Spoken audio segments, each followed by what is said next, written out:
What is going on, everybody? My name is Jeff Lightsy Jr. here with the Black Boss Channel with Victory Formation. Thank you guys for tuning in.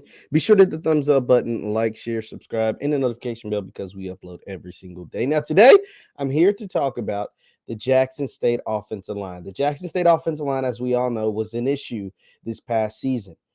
But I am here today to tell you that the JSU O line could be the most massive offensive line in all of FCS football. I'm going to talk about that right after the bumper. Stay tuned.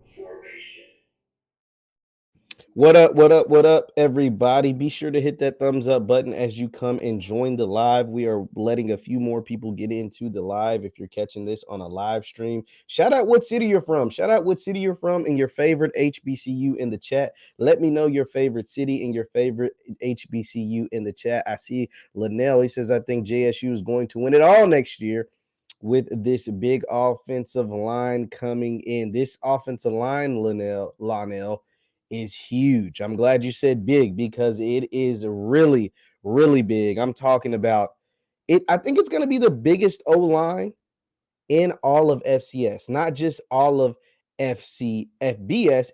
Shout out to CFL, man. And I'm going to reference CFL podcast. Go check out the CFL podcast. Kobe is a beast. Thanks to him, we got some other information. I'm going to reference one of his videos. Be sure to go check that out for sure because he is a beast over there at the CFL podcast. It says thoughts on the new JSU locker room. It's big. It's huge because that's what they need. This is the thing is Coach Prime has already come out and said he's not looking for guys that are looking for all the flashy new stuff. But to have some of the flashy new stuff is nice. Like to have some of that stuff is really nice and it does not hurt at all. So we got some cities and some favorite HBCUs in here. Fort Worth, Texas. Shout out to Tommy Carter, Fort Worth, Texas, and Langston University. Hey, Langston University, a good one. Hey, we got Greensboro, North Carolina in the building. Shout out to William Humphrey, North Carolina A&T. I really wish North Carolina A&T didn't leave the MEAC. Can somebody explain that to me? Why did North Carolina A&T leave the MEAC and go to the Big South? I would really love to know. I would have loved for North Carolina A&T, who has a ton of NFL alums, to still be in the MEAC and compete for a Celebration Bowl, fight out with South Carolina State and Howard and some of those other ones. But they left the MEAC and now they're there. We got Tuscaloosa, Alabama. Shout out to Richard, Tuscaloosa, Alabama, and JSU. Got Fort Myers, Florida, and FAMU. Hey, FAMU. Coach Willie Simmons and FAMU are really, really getting some things done down there. We got Florida Memorial. Perez's favorite is Florida Memorial. Okay, so for those of you who are here, we're here today to talk about the offensive line of Jackson State. So my guy CFL, Kobe Orr, did a really good job of breaking down the offensive linemen. Kobe actually broke some news. Some of you may have already known this. I didn't know this, but Kobe on the CFL podcast said the Jackson State is expecting 10 new offensive linemen, 10 new, whether it's via the transfer portal, high school, JUCO, whatever, but they're expecting 10 new offensive linemen to be on campus before the start of fall camp. And that is huge because we all know that the weakness of Jackson State this past season was the offensive line. Shedeur Sanders had some issues with the offensive line. I think personally they went empty too many times. Too many times with a struggling offensive line and a run game that wasn't that great. They went empty too many times. But Coach Prime said at the end of the Celebration Bowl, when Jablonski and some of those other guys from South Carolina State was getting after his boys, getting after his literal boy, his son, he was like, yo, we have issues. We know what our issues are, and we're working right now to fix those issues. Now, if you take what he said at that podium and what my guy Kobe Orr at the CFL podcast said, and you combine those two, he said we got issues. The number one issue is the offensive line, and I think running back. We're fixing those issues. Kobe's saying they're bringing in 10 offensive linemen. We're gonna break down some of these guys and how big these guys are. So there are currently 5 commitments for Jackson State. 5 out of the 10. Kobe's telling us it's going to be 10. There's 5 committed already. Simi Molau, Evan Henry, Christian Henderson, Shantavius Vardaman, and Jasper Freeze. These are the 5 guys that are committed. Listen to how big these guys are. Let me know in the chat. Let me know in the comments. Listen to how big these guys are. Simi is 6'7". Evan Henry is 6'3" in the 290s. Christian Henderson is 6'5", 325. Shantarius Vardaman is 6'5", 315. And Jasper Freeze is 6'7", 330. Yeah, those are some big boys. Those were some big boys. And JJ, you're right. Shedeur was able to not only throw for 3,000 yards, not have a crazy good touchdown to interception ratio, not only win SWAC Freshman of the Year, and not only win Jerry Rice Award, which is the top freshman of the FCS. He did all of that behind an offensive line that wasn't stellar. In all 5 positions, all 5 spots on the O-line will be up for grabs. When you have guys that are 6'7", 6'3", 6'5", 6'5", 6'7", you bring in 3 offensive linemen, 6'7", it looks like you're putting together a basketball team and not a football team. Like Coach Prime was not exaggerating when he said he was going to fix that offensive line, and that's exactly what's taking place. But see, here's the thing. Because these guys are so big. We're talking 6'5" and above, except for Evan Henry, who'll play guard, which you typically don't want your guards around the 6'5" range. 6'3" is good for the guards, but they're all averaging 310 plus. Your offensive line is going to be able to move people. See, I talked about this a little bit when I had Tyson Bordeaux on the show, and Gramblin's bringing in like 3 or 4 guys to their receiver room that are 6'5" and above. That's different. That's next level. You're going to be able to dominate teams and be able to make some plays that other teams just can't defend, just can't stop, simply because you have guys that are bigger than them. Hugh Jackson, I heard him when he was on Off Script. Shout out to Off Script. He was on Off Scripts, and he was like, the bigger man wins most of the time in the NFL. He's a bigger is better when it comes to football. Bigger is better, period. And that's just how it is. I'm not just making this up. You can call it fair or unfair, but bigger is better when it comes to football. And Jackson State bringing in 3 guys that are 6'7", 2 more guys that are 6'5", and a guard that's going to be 6'3" that was all Sun Belt, that was all conference at his previous school, UL Monroe. That's how you fix your problems. See, Travis Hunter and Kevin Coleman, and rightfully so, but they get all the headlines because they are the glitz and glamour and what some people will call the icing of the cake. Right? Because wide receiver, cornerback, those are essential. You need those things. But some people, they're a little pizzazz. They're flashy. They're fun. They're the skill positions. They're the ones that score the touchdowns. They're the ones that get their names called on the radio and called on television. But the trenches is how you win football games. The trenches is how you build a program. The trenches is how you become dominant. See, you can overwhelm a team. It's hard to overwhelm a team with receivers and cornerbacks. You can do a lot of great things, like some Malachi Wideman overwhelmed some teams when he was leading the SWAC in touchdowns. But the trenches is how you just hit somebody in the mouth and there's nothing they can do about it. And albeit all of these guys from Jackson State aren't going to start. I just told you they brought in, there's 5, they're committed right now. CFL Kobe Orr is telling us that there are going to be 5 more. But the trenches is how you dominate teams. And when you have this size, you can quite frankly overwhelm teams in the SWAC. You can overwhelm teams in the SWAC when you have 6'7", 330 pounds, 6'7", 310 pounds, 6'5", 325 pounds, 6'5", 315 pounds. You're going to overwhelm some teams because think about it. Coach Prime, who's played at the highest level, who's played in the NFL, he literally told us, he said the biggest difference between the competition here at Jackson State, FCS football, SWAC football, whatever, and a Power 5 program is the linemen. Those are the biggest differences. I can take my skill guys. We can go play 7-on-7. We can compete with anybody. But those linemen are the ones that get the job done. Those linemen are the ones that are game wreckers. Those linemen are the ones that are game changers, that are franchise changers, game records, whatever. CFL tells us Evan Henry won 80% of his matchups in 9 out of the 10 games he played last year and led the team in pancakes. He is who I'm excited about. Simi was Pac-12 honorable mention, is a guy I have high hope for. So Evan I had actually on this platform, and Evan is, first of all, if you haven't seen that video, check that out. Evan is an amazing kid. He is really ready to go play football. One thing Evan told me when he was on this show, if you haven't seen this interview, is that Coach Prime, the motivator that he is, he said, I just wanted to run through a wall for that dude. The man literally told me, he said, yo, Coach Prime didn't really have to recruit me. I seen what they were doing. I got excited about the moves that are being made. And this was before Travis Hunter. This was before Kevin Coleman. This was before some of these big, bright headliner type names had committed. He's like, yo, I seen that. And I was like, yo, that's the dude I'm trying to go play for. That's the man that I'm trying to go do. And you have a guy with that kind of mindset in the trenches on the O-line, yeah, you're going to have some dominant play.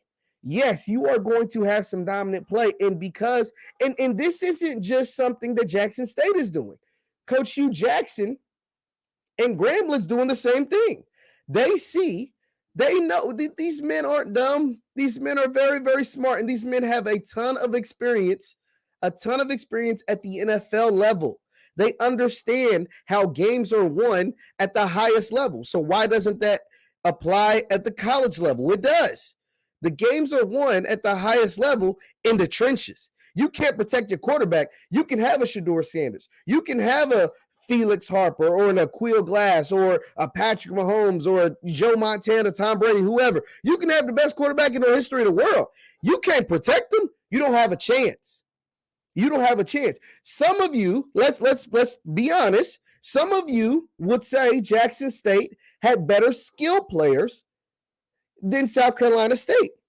Some of you would say Jackson State had better skill players than South Carolina State. I would be one of those people. I'd say, yeah, if I just, took name for name, player for player, they probably had better skill players. The problem was South Carolina State could block Jackson State, albeit James Houston did have 2 sacks in the Celebration Bowl. But for the most part, they could block Jackson State, and Jackson State couldn't block South Carolina State. That's what the Celebration Bowl came down to. I mean, if we're being honest, the MVP of the Celebration Bowl, I think it ended up going to Shaq Davis. But the two of the biggest pieces of the reason why South Carolina State won the Celebration Bowl is because they could block Jackson State, and Jackson State couldn't block them. That's trenches play. That has nothing to do with who was the quarterback of either team. It has nothing to do with who were the receivers of either team. That is trenches play. That's what took place. And that is why the Celebration Bowl, for some of us, the HBCU National Championship, that's how it was decided. It was decided about the trenches. It was decided in that front seven. It was decided, with center, guard, tackle combination.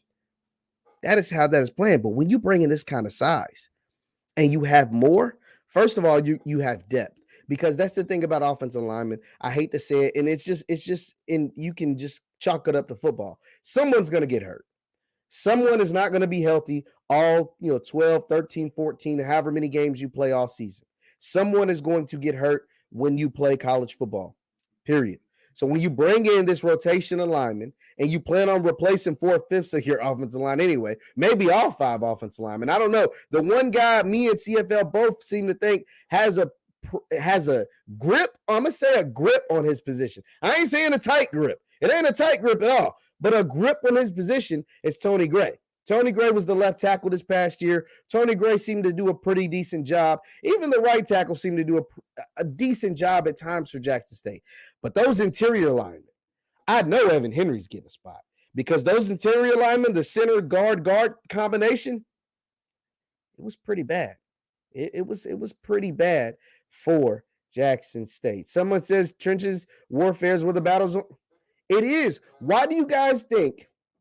Who are some of the highest paid people in the NFL? Obviously, it's the quarterbacks. But outside of quarterbacks, you got pass rushers, left tackles. Pass rushers and left tackles. Even when we talk NFL draft, you don't see running backs go in the top 5 anymore for real. You don't see receivers really go in the top 5, top 10 too much anymore. But one consistent you will always see when it comes to the NFL draft. Quarterbacks will go in the top 5. Left tackles will go in the top 5.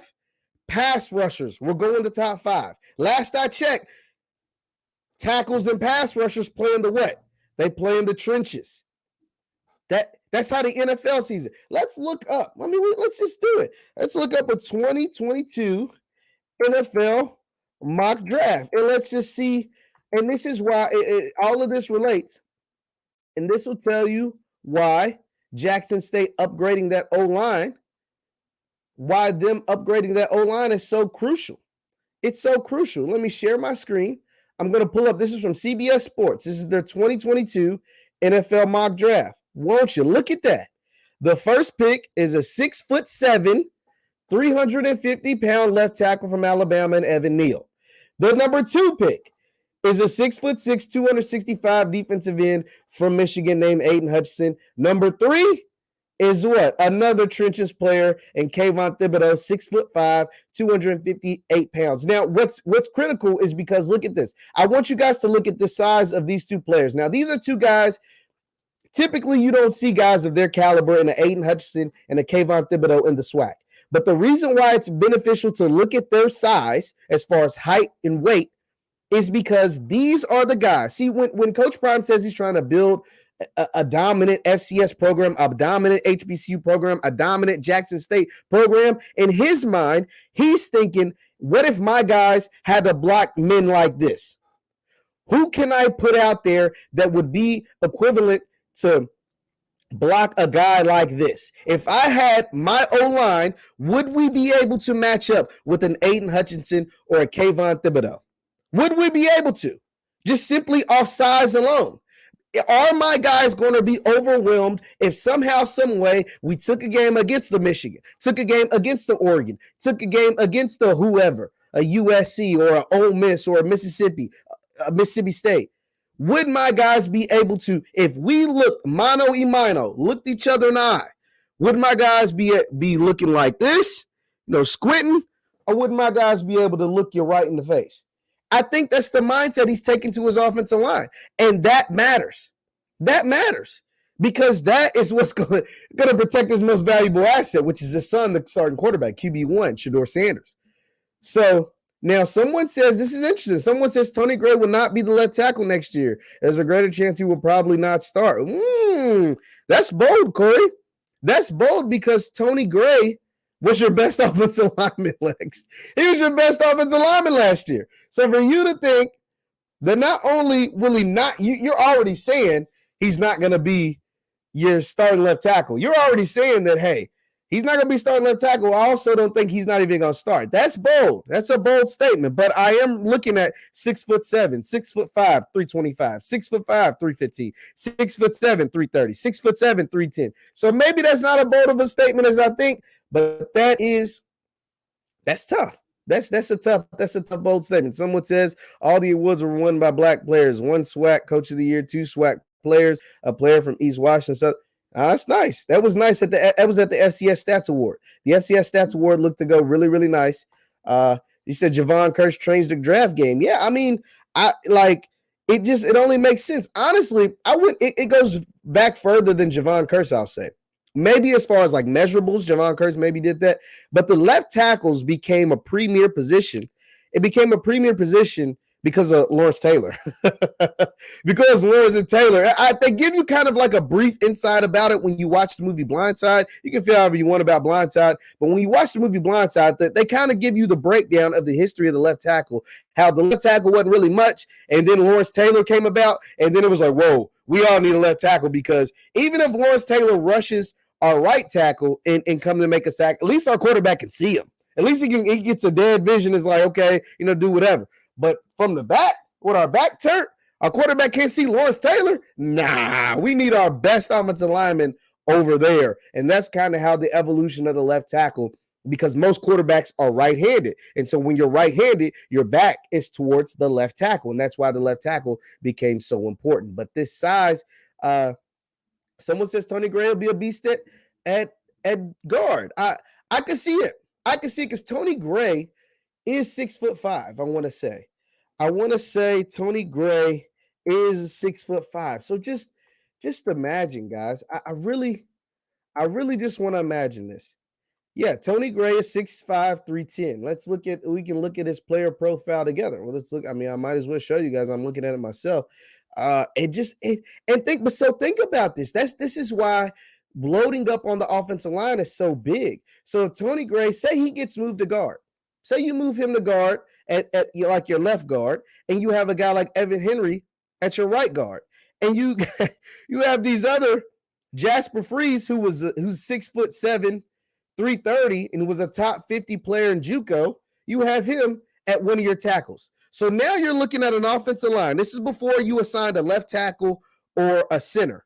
If Tony Gray and Evan Henry are at your guards, we're playing hypothetical, guys. Why not? Let's just do it. A 6'3" guard who was an all-conference as far as Sun Belt, and a 6'5" guard, 6'5", 310 at guard. I think Shantavius Vardaman, 6'5", 315. I think he's going to find his way on that starting lineup, in that starting five somewhere. So he's 6'5", 315. I think because he's established with his JUCO experience, his experience at UAB. Like, this offensive line is going to be massive. It is going, and the number one problem Jackson State had this season, it really wasn't even pass protection. It was moving people in the run game. Yes, CFL, moving people in the run game. I've been on here talking about how Jackson State needs to upgrade the offensive line and needs to upgrade the running back position. Now, pass protection wasn't great. Let's not tweak. Pass protection wasn't the best, but pass protection was better than the run game. They couldn't move people. People were moving them backwards. I saw points in time at different games, specifically the Southern game and the Valley game. Believe it or not, the undersized defensive lineman of Mississippi Valley was having their way with Jackson State offensive line. They had their way with them. And that is a problem because Valley is an undersized school anyway. And so for you to be getting moved backwards instead of bullying people forward, Coach Prom took offense to that. He was like, yo, I played for the Cowboys in the 90s. And for folks that know the Cowboys in the 90s, y'all know. Let me know if you know in the chat, in the comments. Y'all know the Cowboys in the 90s used to move people. Led by Nate Newton, who was one of Deion Sanders' best friends. They used to move people. Nate Newton, he was featured really heavily in that Madden documentary. Why? Because he was a Madden type guy and he used to move folks. Coach Prime, he wants a bunch of Nate Newtons on his team. He went out and got him a bunch of Nate Newtons, and he's gonna bring in 10 new guys. We're gonna see some transfers because come spring, it's a few folks that are gonna leave spring ball from Jackson State and hit the portal. They're gonna hit the portal. We're in here really deep, guys. Be sure to hit that thumbs up button. We're in here really, really deep. But they're gonna hit the portal because if you're bringing in 10 offensive linemen, Kobe, let me know, CFL, there's only 5 spots. There's a center, 2 guards, that's 3, tackle. And if you're bringing in 10 offensive linemen, and we think Tony Gray may or may not have one of those spots, you're looking at 10 guys fighting for 4 spots. 10 guys fighting for 4 spots. Now, Corey seems to have the quarterback has to know passing lanes. This is true. Now, he is the truth. He does have to know passing lanes. You got to remember, Shedeur was just a true freshman. And we have to also take into account. We have to let's think about this because I don't think a lot of people think about this when it comes to Shedeur. Shedeur played. Hold on. Shedeur played quarterback for Jackson State. You guys got to think about this. During the spring, now I don't know what the average attendance during the spring for Jackson State was, but it was above. I know it was above 35,000. I think it was roughly about 35,000 people. During the spring, Shedeur didn't play during the spring, but he would go into the stadiums, and he admitted this. It's like it was the most people I'd ever seen at a game. Shedeur played at a school, Trinity Christian, which is a very, very small private school that plays in a very, very small private school district in Dallas, Texas, in a suburb of Dallas, Texas. So when he came to Jackson State and played this fall, when you guys were packing out the vet, 40,000, 42,000 on average, 42,000 on average, 50,000 for the Alcorn, 60,000 for homecoming. When you guys were packing out the vet, 50, 60,000, those were the most fans he had ever played in front of in his entire life. And the man is a true freshman. He's 18, 19 years old. His first year starting as a college quarterback. You got to cut him some slack. And I think personally, I think they put him in 5 wide. And he was doing this without a running game and without a very good offensive line. Without a running game and without a very good offensive line in front of 40, 50, 60,000 people every week. And let's remember, because of the hype and because of the comments he made himself, because of the comments he made himself and because of the hype Jackson State came into that game, Jackson State was circled on everybody's schedule this year. Jackson State was circled on Alcorns. Jackson State was circled on Southerns, was circled on Valleys. It was everybody's Super Bowl. Jackson State, and they will have an even bigger target this past year, but all of that was put on the shoulders of a true freshman quarterback. So that was a lot. And all he did with all of that stuff I just named, had never played in front of that many people before ever in life, didn't have that great of a running game, didn't have that great of an offensive line. 40, 50,000 watched him every single week. All he did, everybody's Super Bowl, every single time Jackson State showed up to their stadium or they showed up to the vet, all he did was go out there and have the best interception touchdown ratio in the SWAC, win SWAC Freshman of the Year, and win the FCS Freshman of the Year. That's all he did. Now, if that ain't impressive, I don't know what impressive is. If that ain't impressive, I don't know what impressive is. Can he improve? Absolutely. Absolutely, he has to improve. He has to improve. But all he did was those things. I mean, let me know. Let me know in the chat. Somebody, please, let me know in the comments. Who else was doing that as a true freshman? With all the hype, with all the pressure, with the lack of offensive linemen, with the lack of a running game, with an offensive coordinator switch a few games into the season, with all of that man still went out there and won SWAC Freshman of the Year, was in contention for SWAC Player of the Year, Offensive Player of the Year, and won FCS Freshman of the Year. All of that happened. Now, somebody can tell me, well, but yeah, you can nitpick all you want. That's just, the facts are the facts. And don't get me wrong, Shedeur put some of that pressure on himself. If you guys remember, when he was at SWAC Media Day, and they said, yo, Shedeur, what is it? I think it was the guys at HBCU Game Day. I think they asked him, they were like, yo, Shedeur, what does it look like when you guys play a SWAC team? He said, it equates a blowout. I will remember that verbatim forever, because I remember hearing that and was like, oh my God. That man said it equates to a blowout. What is you saying? Like, because he said, you got to look at it like this. Those other guys go to Grambling, they go to Southern, they go to Mississippi Valley, FAMU, whatever. It's like those guys go to those schools because they have to. They got an offer from Grambling and nowhere else. They got an offer from Valley and nowhere else. They got an offer from Alabama State and nowhere else. He said, we chose to go to Jackson State because we wanted to. We was at South Carolina and at UFC and at Missouri, Florida, UCF, at Florida Atlantic, Houston, Ohio. We was at all these places. But we decided to come to Jackson State, Louisville. But those other guys, they ain't matching up with us. And I was like, yo, when he said that, I was like, yo, buddy just put a big old target, not only on his back, but on Jackson State's back. That is huge. That is huge. And when the offense got out to that shaky start, 7 points against FAMU and only 7 points against UL Monroe, and it was really shaky. And they made that switch to TC Taylor. And good things came.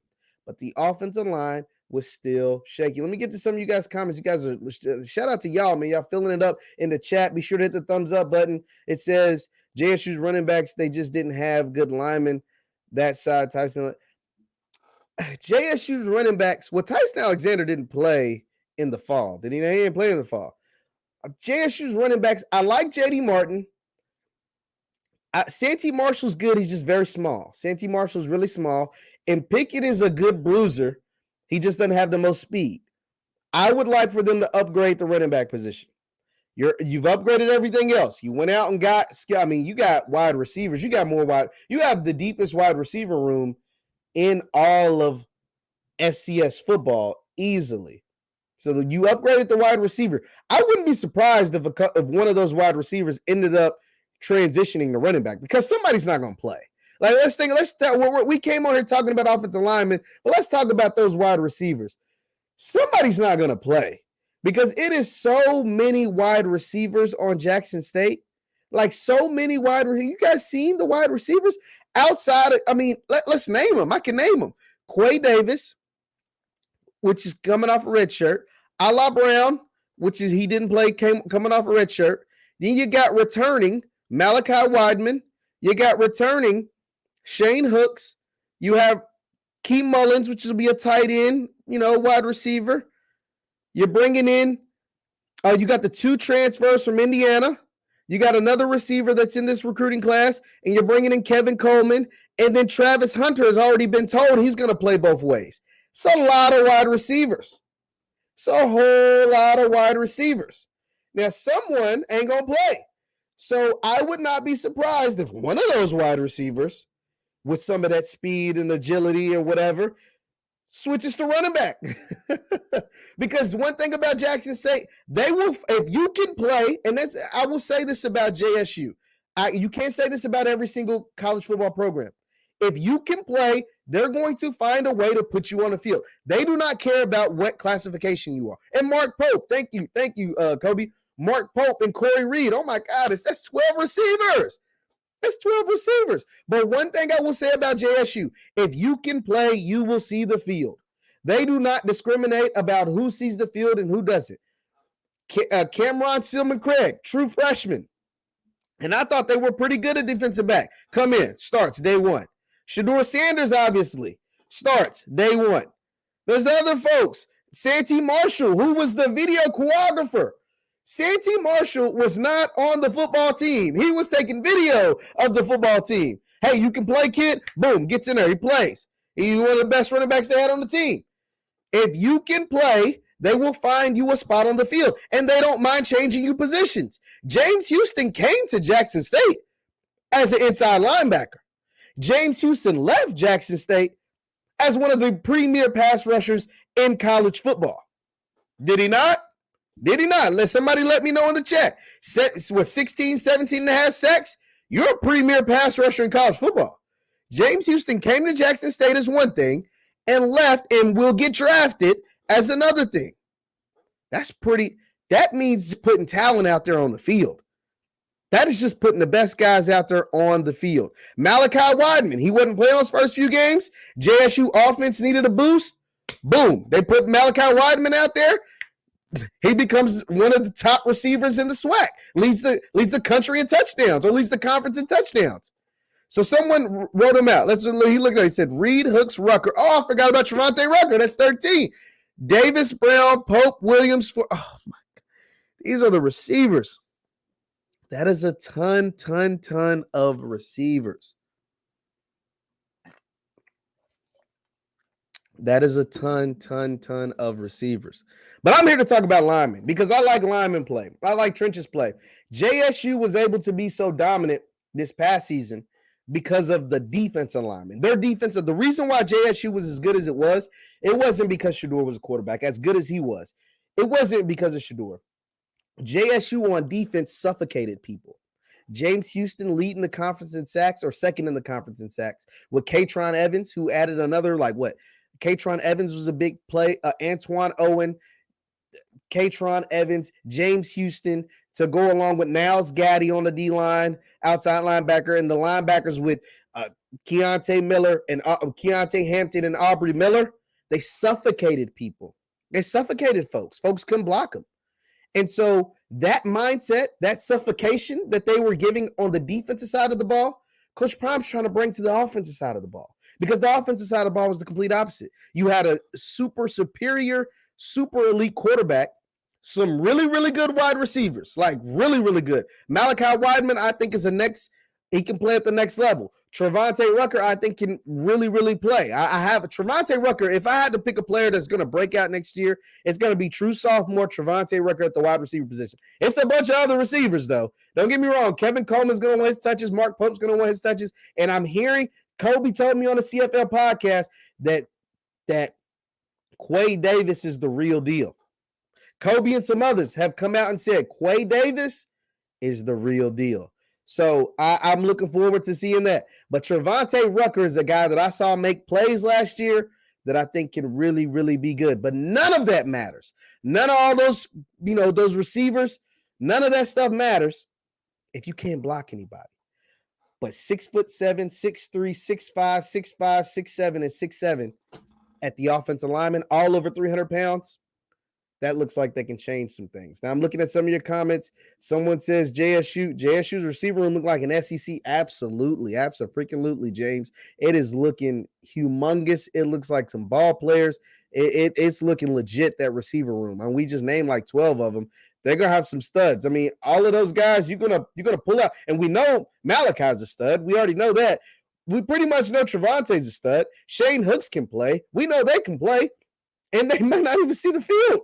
Because if some of these guys come in, Quay Davis, the two transfers from Indiana or whatever, somebody going to have to sit the bench. Now, I am Big Bones telling me Quay Davis is the best one. What makes you so confident about that? Because I've heard this before. I've been told Quay Davis, out of all those receivers we just named, I have been told that Quay Davis is the best one. You're not the first person to say this. You are not the first person. Now, if we look at, and now, you can take recruiting rankings with a grain of salt, right? Like you can believe what you want to believe with recruiting rankings. It's not everything. It's not everything, but it's something. It's something.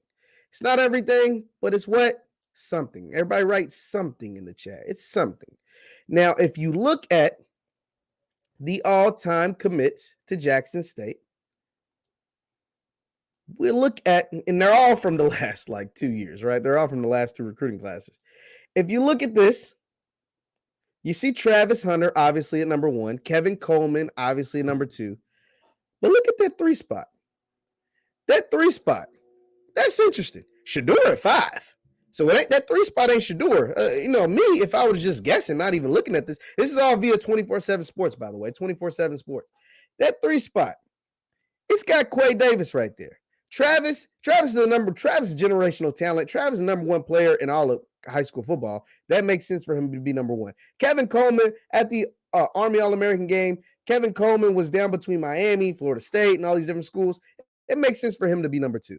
But that 3 spot, it's a guy that was in the class of 21 that just hasn't played. It is that guy y'all keep telling me about. Quay Davis, 6 foot, 193, almost a 200-pound receiver. Big, strong kid. I'm hearing he's pretty nice. I'm hearing he is pretty nice. Shout out to y'all.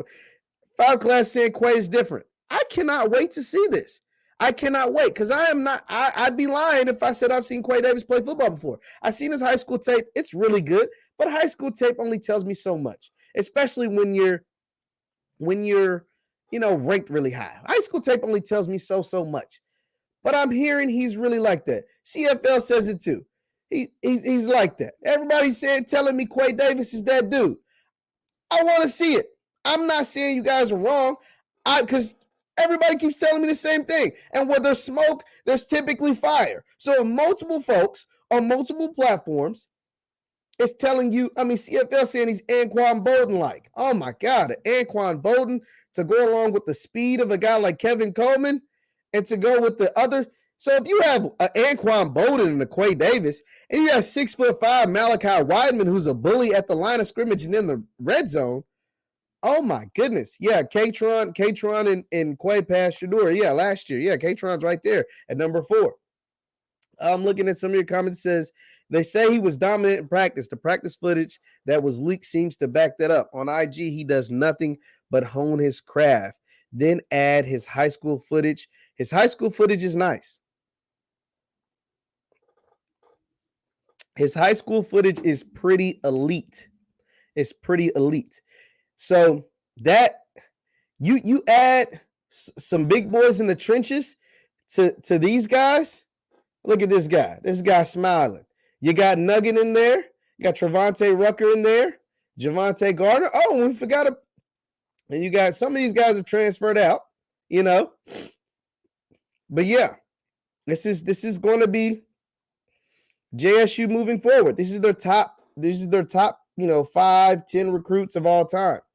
And they all come within the last year. They've all been signed in the last two recruiting classes. I'm just showing some of the guys, a la Brown. We spoke about him earlier. We got some other guys that coming from the JUCO ranks. Keelan Kennedy. Yeah, man. I mean, this is going to be special to watch what JSU is able to do this fall. This O-line is going to be critical. If Jackson State plans on winning the Celebration Bowl next year, because trust me, South Carolina State ain't going nowhere. Delaware State over in the MEAC. Howard has really upgraded in the MEAC. So South Carolina State's going to have its own problems in the MEAC. And have you guys been watching to see what Hugh Jackson is doing at Grambling? Like, I know we got a lot of JSU fans in here right now. I know we got, hit the thumbs up button because we're here really heavy right now. But have you guys been watching what Hugh Jackson is doing at Grambling? Hugh Jackson is making some noise at Grambling. For all you JSU fans that think the SWAC is just going to be a cakewalk, and if you think that you're going to be able to just, cakewalk through the SWAC and just dominate everyone, first of all, you got a game September 4th or 5th down in Miami and against FAMU that might determine the whole SWAC, not just the SWAC East, but determine the whole SWAC. And then you got a team in Grambling that is reloading and grabbing kids from the West Coast. Now, someone says, have you seen the new locker room? So, yes, I have. Let me go ahead and share a picture of that. Hold on, let me pull that up. Jackson State it looks like they've upgraded and gotten a new locker room for the football team, and it looks pretty sweet. I'm not going to lie. This is what the new locker room at JSU. This picture was posted by Tiger Talk with the 1400 Club. Those guys do really good work over there. I suggest you go check them out. Tiger Talk with the 1400 Club. This is the picture. It's just one picture. It's not a lot, but it gives you a sense of what's taking place. That locker room looks sweet, y'all. I'm not going to lie. That's a sweet looking locker room. That's how the glitz and glamour. It ain't everything, but it's something. You got to have a little glitz and glamour. Yeah, so if you're the SWAC won't be a cakewalk at all. Because even a team that's supposed to be at the bottom, like a Valley, they went out and got the number 1 JUCO quarterback in the country. They brought in a recruiting class with a ton of Power 5 transfers, and they're going to be tough. Grambling, oh my God, Grambling is killing it on the recruiting trail. Grambling is killing it, but this sweet new locker room, this is real sweet. I'm not going to lie. But, I mean, someone says Kevin Coleman is the new Newman. That was one thing I was disappointed. Let me know if you guys feel the same way. One thing I was disappointed with Jackson State this past year was the lack of creativity of using Warren Newman. Warren Newman was the best punt returner in the country. Warren Newman had the quickest twitch of anybody on the team. If you're a football guy, you know what I'm talking about. Quick twitch. And I feel like they didn't get creative enough and getting him the ball in space enough. It's like, guys like Warren Newman and guys like Kevin Coleman, you will have to be able to get creative with your offense when you're playing with those type of guys. Because just having them go out there and run routes against these big corners and these big safeties and stuff, they might get lost in the mix because they're small or whatever. You got to get creative when you have your version of a Tavon Austin, or you have your version of a Tariq Cohen, or you have your version of these big-time players. And I don't think Jackson State, for whatever reason, it was a new staff or whatever, but for whatever reason, they didn't get creative enough, I felt like, with Warren Newman. That was just my thoughts. How do you guys feel? Do you guys feel the same way? Yeah, they could have used more screens. They could have did more trip sets, reverses. What's those jet sweeps? A lot more jet sweeps. A lot of stuff like that. I wanted to see more because Warren Newman, every time he touched the ball, it was electrifying. The man is dynamite. The young man is a beast. Like, teams stopped kicking it to him in punt return for good reason. But every time he touched the ball, it was like, oh my God, what is he going to do next? And he was one of the only few like explosive players on Jackson State. They made explosive plays, throwing it deep to Keith Corbin was more of a possession receiver, but he can make some plays. Malachi Wideman obviously made some big plays, but we're talking about explosion as far as speed. You didn't see a lot of that with the JSU offense last year. You didn't see a lot of that with the JSU offense. Now, someone says Prime is making a West Coast connection too. I see some ballers from the West Coast. See, if the HBCUs, the SWAC, MEAC, Prime, Grambling, whoever, they're able to pull some, they got some studs out there in California. There are some thoroughbred horses, quite literally, out there in California, whether it's in the LA area, Northern California, the Bay Area. Like, there is an untapped market out there for JSU, for the SWAC to go out and get some players. You guys, dropping so many comments. It's hard to, I'm trying to see. It said, I want to see JSU in the FCS national. So, okay, so for this, D, I'm going to go ahead and address that. If JSU does what they're supposed to do, you'll never see that. And the reason why you'll never see that is because the SWAC and the MEAC came to an agreement to play the Celebration Bowl for their champions as opposed to going to the FCS playoff. So the team that goes to the FCS playoff would be a team that didn't make it to the Celebration Bowl. So that's why you saw FAMU get an at-large bid to the FCS playoff, because the FCS playoff doesn't bring them any money. The Celebration Bowl brings in a ton of money as far as revenue. The FCS playoff does not. And I've explained this before, but when you go to the FCS playoff, what a lot of people don't understand, it's not like the college football playoff you see on television with Alabama and Georgia. The FCS playoff, the school actually has to provide everything. You provide transportation, you provide hotel and stay, meals, etc., etc. Only thing you get is the exposure on ESPN, but that's it. And because you're coming from a conference like the SWAC or the MEAC, and you're traveling to a North Dakota State, which is in North Dakota, or traveling to a Sam Houston or wherever he's placed, you're traveling a great distance. And it's just the MEAC commissioner, who just recently retired, he's like, yo, that's not worth it. And he said it took him 10 years to convince the SWAC commissioner, the SWAC participants, and all the MEAC participants to create the Celebration Bowl. And it's been going 7-8 years strong now. So that's why you'll never see JSU. If it's up to them, you'll never see them in an FCS championship, simply for that reason. I'm going to take a few more of these guys, and then we're going to get out of here. Someone says Coleman's going to pick up the slack. I hope so. They got to get creative with Coleman. Coleman is dynamic. The man is dynamite. He's just like Warren Newman. He's dynamite. Hit the thumbs up button in here too, guys. We're in here really heavy, by the way. Thank you all so much for your participation. But he's dynamite. He is dynamite. He is someone that I think that they got to get creative when getting him the ball, especially with all these big receivers. JSU's got a ton of big receivers. And if Travis Hunter plays a little bit of receiver, they get even bigger.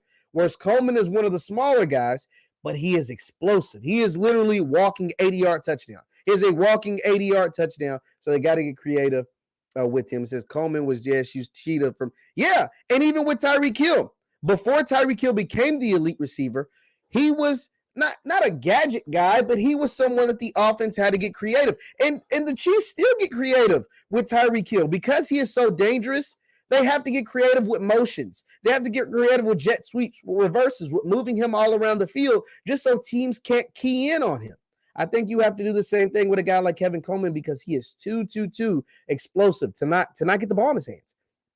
This can't be creative. We can't keep people out of the backfield. Need the heavies to block. And that's why this recruiting class, you're absolutely right, Junior D. And that is why this recruiting class with these 10 offensive linemen, shout out to CFL told us, 10 offensive linemen is key. Because you're going to have to find that right combination of 5 or 6 guys. Because with offensive linemen, it's only 5 that start, but you need a legit 8 that can play. You need a legit 8 that can play because someone always gets hurt. These are the trenches. These are the big uglies. Even in the NFL, the trenches guys get hurt. So we got any Cowboys fans in the building? You guys see what's happening, what's going on with Tyron Smith? He gets hurt a lot.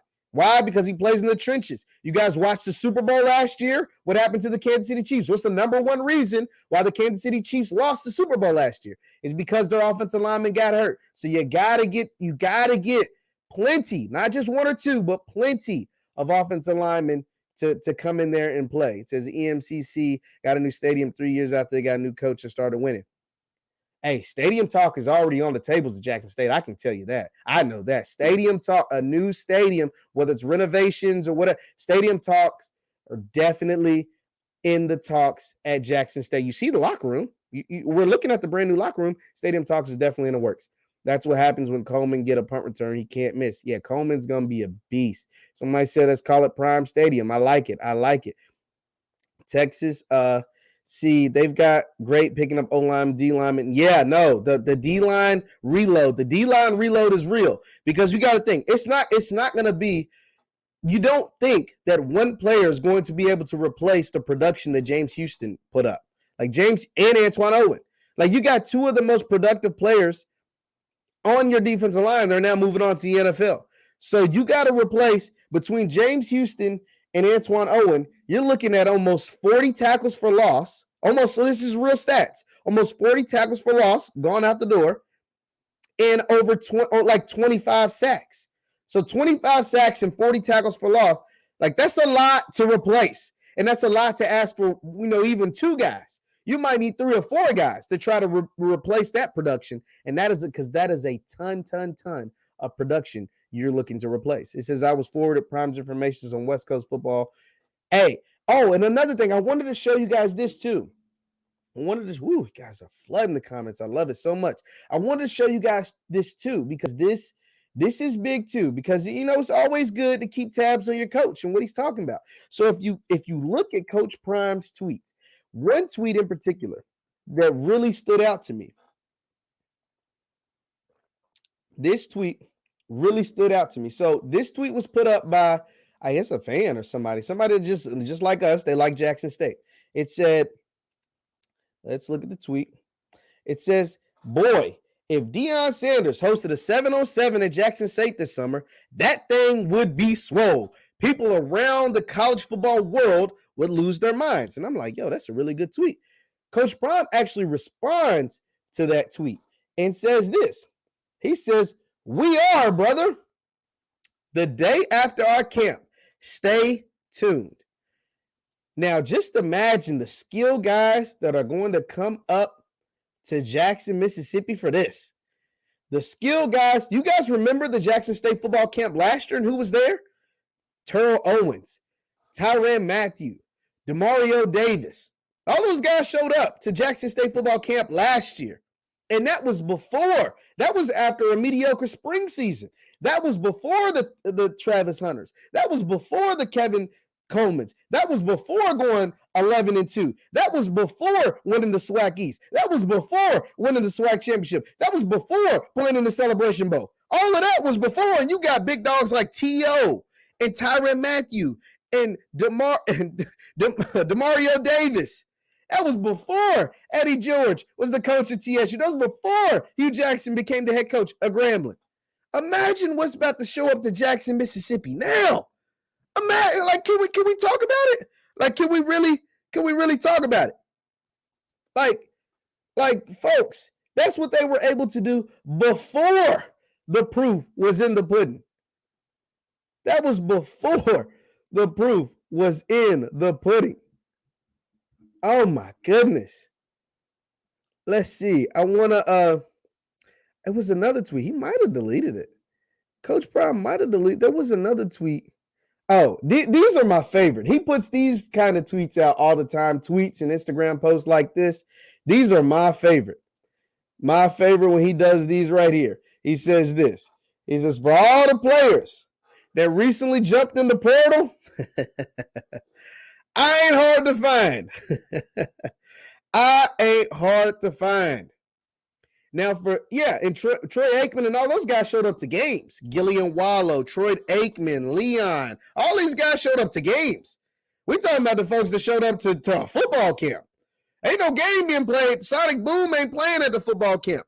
50, 60,000 ain't in the stadiums at a football camp. Them folks showed up to a football camp. Now, for those of you in the chat, we're live. We have a bunch of people watching right now. Be sure to hit the thumbs up button. But for those of you in the chat right now, we're looking at this tweet from Coach Prime. Comment in the chat and in the comments, who do you all believe? What player in the transfer portal do you want to see as a Jackson State Tiger this fall? What player on the offense, not on the offensive line, in the transfer portal right now that you want to see at JSU this fall? I'm curious. I'm curious to see what folks are thinking. I want to see some of your comments, and then I'm going to show you this thing, and I'm going to get out of here because you guys have been too great with me. We've been awesome in here. We got a lot of people listening. I'm going to show you this, though. I am going to show you one thing that might make you mad, might make you sad, you might love it, might use it as motivation. But what player do you want to see at Jackson State that is currently in the portal right now? Who is a player? Who's a player do you want to say? Drew Sanders. Who is Drew Sanders? I'm curious about that. It was a 4-star kicker. So I'm looking at, they should get Drew Sanders. Let's see. So I see they should get Drew Sanders. Let's see. And a 4-star kicker. I'm seeing a lot of Drew Sanders. I don't know who Drew Sanders is. Alabama offensive lineman that just entered. That's a good one. There's a cornerback from LSU, McGuthrin, who played for JSU in high school. I think he'd be a good fit. That'd be interesting. Everyone should flood Drew Sanders Twitter. Go do that. That'll help. Hey, folks see that. When you guys go and mention them on Twitter with the good stuff, they see that. Drew is a 5-star from Alabama. Thank you guys for filling me in. All right. So Drew Sanders looks to be everybody's number one pick for who they believe Coach Prime should go give a phone call to. I'm going to show you guys this one last graphic, and then I'm going to get out of here. But thank you all for tapping in with me. We've had a great live. But I do got to show you this. Some of you JSU fans might like it, might hate it, might be whatever. But I posted this on my YouTube. My YouTube is Jeff Lightsy Jr. You can subscribe right there and hit the notification bell. But I posted this on my YouTube. I said the G-men in Tennessee State lead the way as the HBCU programs with the most NFL draft picks. Jackson State coming in third. How will this graphic look 5 years from now? So let's look at this graphic. Think about this. So think in your brain. 5 years from now is 2027.